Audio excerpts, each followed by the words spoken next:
Hey, good morning, everyone. Marty Mazzora here, Wednesday, the 24th of May, 2023, with your midweek stock market snapshot. Going to look at the technicals with you this morning on the S&P and the ETF that tracks the NASDAQ 100. Want to look at the VIX, want to look at three heavyweight stocks, want to look at copper and gold and check on what those two together suggest about the economy going forward, and then going to touch on some macro a little bit here on the transportation sector specifically. I think this will be instructive, hopefully interesting, and I'll try not to take too long in the process. For the moment, stocks are trading notably lower relative to what people have been used to, I think, of late, or at least this year. The headlines would suggest, and I can't disagree, that it's all about impasse over the debt ceiling, market anticipating perhaps some disruptions. The Treasury Secretary is trying to inspire an agreement sooner than later. She's mentioning the 1st of June as being a time when the Treasury runs out of money. Looking at the Treasury General Account, it is getting close. Hard to tell exactly when. I've seen various speculations as to when that actually happens. And then we get into June and actually some revenue comes in. And if they could keep it alive to mid-June, then it looks like it's, a July affair, early July affair. So this thing could go on for weeks, could go on for a few more days. We will see. At the end of the day, in the not too distant future, I suspect we'd all agree that this is not going to be a topic of conversation. It is weighing on the markets. We'll look at the technicals. The technicals, as I've been presenting for weeks now, suggest that the market should be rolling over. However, it would not surprise me in the least if the sell signals that I'm about to show you turn out to be head fakes, as certainly we should expect a pop, particularly if the market continues to sell off into it, a pop on the agreement, the debt ceiling agreement, the agreement to raise it. We do have to consider, though, what it takes to get that agreement inked, meaning to what degree will the administration have to cut back on spending? And government spending, of course, is a not small part of our economy, alas. So, a cut to government spending amid what we've been presenting and a lot of people have been presenting is ever-increasing recession odds could actually be the kind of catalyst that ultimately gets the next leg of the bear market going. In front of you is the one-year daily chart of the S&P 500. Just want to zero in closely here to what's going on right now. So we have your rising wedge pattern, and we've broken down below the wedge pattern with a gap, with some momentum. When we can combine that with a sell signal on the moving average convergence divergence, and that's what that is when the white line drops below the red, along with bearish divergences in momentum relative to price, you have what, in our view, is your classic sell signal that, as I've shown you for the last few years anyway, have been pretty high probability short entries, meaning they've been profitable for folks to go short more often than not always. And I think this could be one of those not always. If we wake up over the weekend and there's a debt ceiling agreement, easily we could pop up and test at least the higher end of this wedge right here. But without that, this looks pretty compelling that, finally, after a pretty good consolidation here, it's time for the next leg lower, or it's at least time for a bit of a correction here in equities. The QQQ, the ETF that tracks the NASDAQ 100 index, this is the one to watch from a signal standpoint. So we haven't broke out below the wedge here that we've drawn. So you do not yet have the sell signal. Can't check that box. And we don't quite have the sell signal just yet. We are coming off of overbought territory, which has been problematic throughout the whole bear market. But a little more work to do on the downside before the bears can really pile in. The NASDAQ 100 is down over 1% right now as I speak, so it's looking like that could very well happen. Looking at the core holdings, we do have a handful of our positions that are higher. Energy stocks are up. Cybersecurity stocks, not a big position, that's up a little bit. Local currency emerging market bonds is up slightly. Hard currency bonds are up as well. Treasuries are up a little bit, and South African equities are up a little bit, and ag futures are up a little bit. So it pays to be diversified. We do have, like I said, a handful of positions that are actually doing okay this morning. Gold's just off a 1/4 point, and Brazil's off about a 1/4 point. Looking at the VIX, remember we've been doing a little technical analysis here on the VIX as well. All makes sense, right? I showed you a lower low, but a higher high or a higher low here on the MACD with a buy signal. Same thing here. So these are bullish divergences, right? We're coming off of a very low range. The VIX now peeking its head above 20. If it were to, to surpass that with some momentum and find resistance there, that would be the makings of the next leg lower. And that's what we're going to see if we're right about the bear market not being done just yet. I'm skeptical that it's happening as we speak for the reasons I just mentioned. Okay, so NVIDIA, after the bell today, they are going to announce their earnings. Showed this to you the other night. Very bearish look to me, just technically, just getting ahead of itself here for sure. With good reason, the whole AI and NVIDIA's contribution to that, but I did show you NVIDIA's valuations relative to its own history and relative to the competition. It is really stretched right here.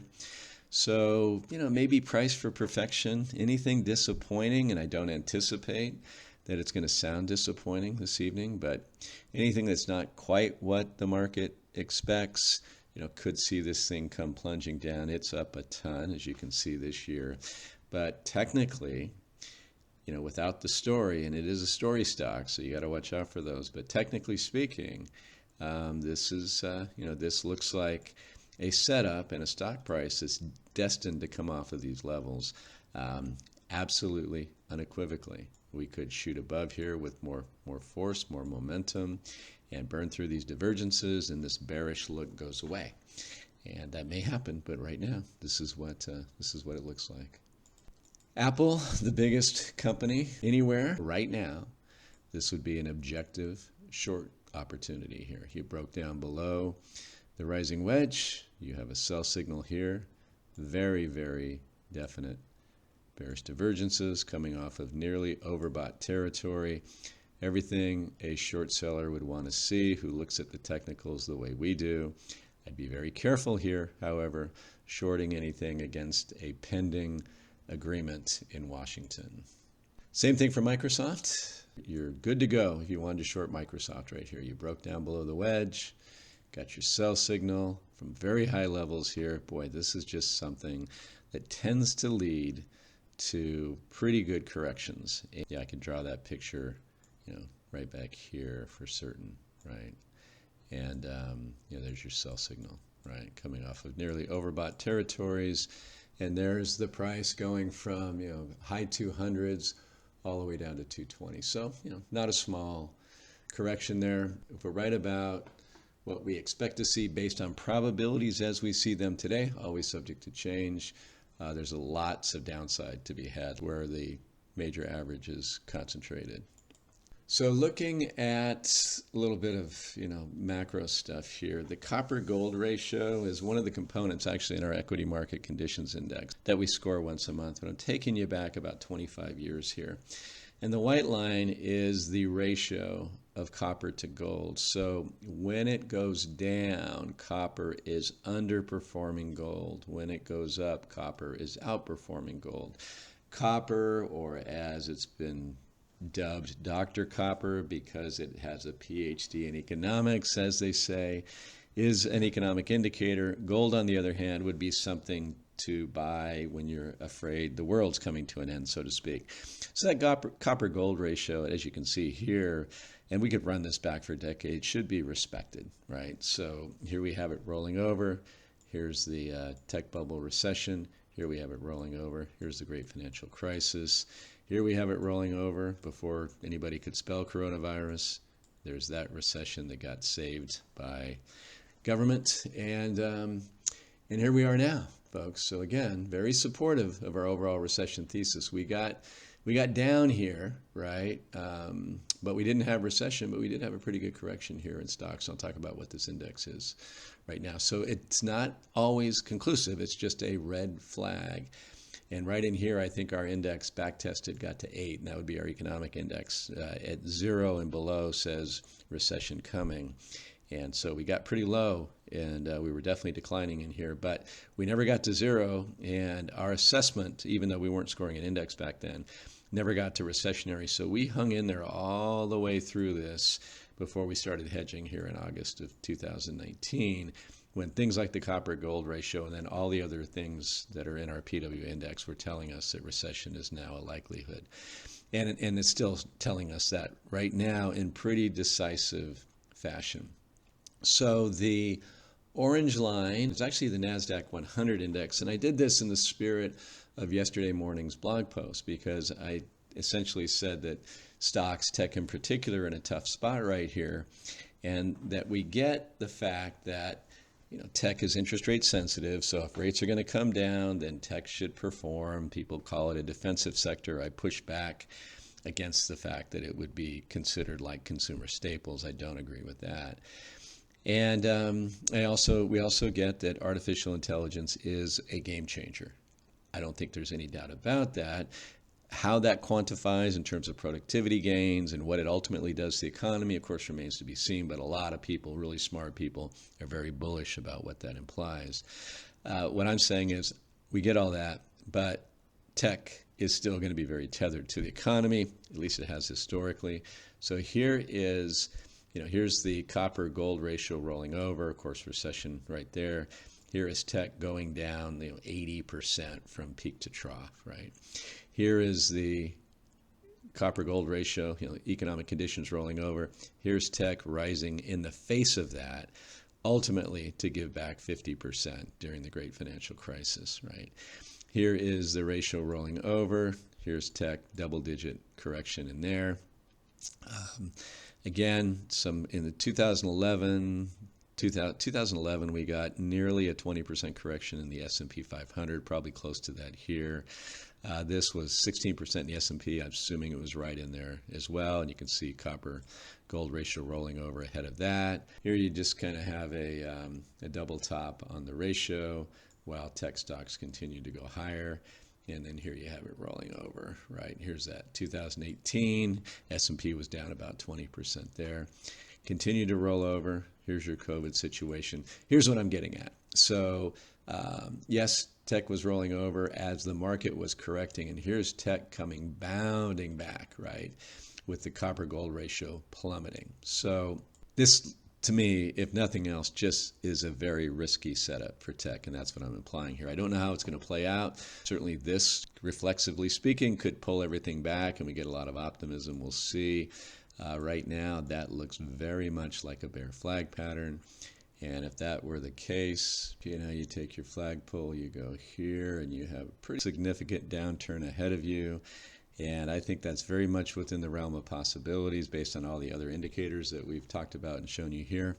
I'll say it again, though, it would not surprise me to see more upside, at least for a short period, once the debt ceiling debate comes to a close. It'll be interesting to see what goes on after that. Ultimately, after maybe that rally, it could be a sell the news event, because now that's off the table and we have to look at economic reality going forward.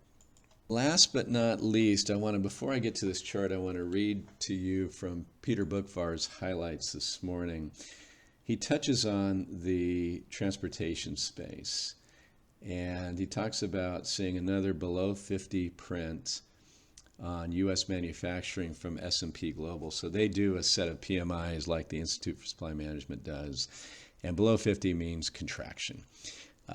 The American Trucking Association said that truck tonnage, and this is a component in our PWA index that we'll be scoring over the weekend, and this will show up there, fell 1.7% in April after dropping by 2.8% in March. And they said, while the broader economy continues to surprise and thus far stave off an expected recession, the freight economy is starkly different. The goods position of the economy is soft, and as a result, even contract truck freight is now falling, albeit not nearly as much as the spot market. The tonnage index hit the lowest level since September 2021 in April and has now fallen on a year-over-year basis for 2 straight months. J.B. Hunt yesterday at a conference said, when we came into the year, we were certainly optimistic about an improving environment in the second half of the year. As the year has gone on, it's probably been a little bit of concern around what will happen ultimately over the rest of the year. I don't have any green shoots for you this morning, so quite the turnaround from their optimism earlier in the year. Landstar System released an 8K last night ahead of their presentation at this same conference, and it said that the CEO and CFO intend to state during their remarks at the conference that based on overall market conditions and trends in the number of loads and revenue per load on loads hauled via truck through the first 7 weeks of the company's 2023 second quarter, they anticipate both revenue and diluted earnings per share to be below the low end of company's prior guidance. So in front of you is just one of the many things that we go through each weekend, and this is a look at the transportation index. Rather than do a ratio, sometimes it's good just to separate them out, and I did that here. This is on a chart that also features small cap, and it's giving us pretty much the same signal, but this morning's topic here to close is on transportation. Notice back in 1998, before we had that 20% correction, a lot of things went on there. The biggest hedge fund in the world rolled over, Russia defaulted on its debt, so on and so forth. But going into it, we actually had the transportation sector rolling over while the S&P was continuing to go higher, right? I think it was Charles Dow. They call it the Dow theory, that watch transportation, and that'll tell you the ultimate direction of the market. And here we have, before the tech bubble burst, we have the market melting up, and we have transportation rolling over just before the S&P rolled over. Here we have transportation, flattening out, rolling over a few months before the great financial crisis. Here we have it rolling over before that 2015-16 correction. Here we have it flattening out going into the COVID situation against an S&P that continued to melt higher. And just to zoom in here, pretty dramatic right now, something we really need to pay attention to, I think. And here is the S&P continuing to meander its way higher, right? And here is transportation rolling over hard, right? And that's consistent with what I just read you. So it is just another red flag that ultimately there very well could be another breakdown in the broader averages before it's all said and done. Nothing's for certain. Our job is just to parse as much of the data and the indicators our own and those that we leverage from other people and assess what the overall risk-reward setup is, and then to just allocate accordingly. As I've said umpteen times here and in clients, in reviews, am as bullish as I can be on lots of things after we get through what needs to be gotten through here in the economy and the asset markets. Right now, the balance of the data tell us that the risk reward just doesn't allow for us to add a bunch of risk right here to portfolios. So we're going to continue to tweak as we go. We cut some positions here this last week and just move those to cash. But there are things that are interesting us. We have taken some new positions here over the past few months that we think were opportune despite the risks short term. But overall, it's a time to be very well balanced, very diversified, hedge at the margins against something big to the downside, and just be ready and patient more than anything else. I'll leave it there, folks. Thank you, as always, for watching and listening. Be back soon. Take care. Bye-bye.